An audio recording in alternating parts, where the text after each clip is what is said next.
তিনটি ছোট ছোট সুন্দর ঘটনা বলছি, শুনুন।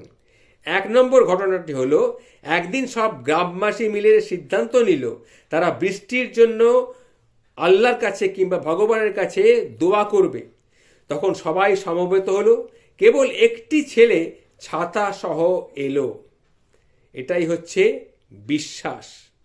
2 নম্বর ঘটনাটি হলো, যখন আপনি কোনো শিশুকে শূন্যে ছুঁড়ে ফেলে দেবেন, লুববেন, এইভাবে খেলা করবেন, তখন সে হাসতে থাকে, কারণ সে জানে যে আপনি তাকে ঠিক ধরে ফেলবেন। এটাকে বলে ভরসা। আর 3 নম্বর ঘটনাটি হলো, প্রতি রাতে আমরা যখন ঘুমাতে যাই, কোনো নিশ্চয়তা নেই পরের দিন আমরা আবার জেগে উঠতে পারবো কি না, কিন্তু তবু আমরা পরের দিনের জন্যে আমাদের ঘড়িতে বা মোবাইলে অ্যালার্ম দিয়ে রাখি। একে বলা হয় আশা। সুতরাং বিশ্বাস, ভরসা আর আশা, এই 3টে ঘটনাই হচ্ছে জীবনের সুন্দরতম সত্যিকারের বাস্তব ঘটনা।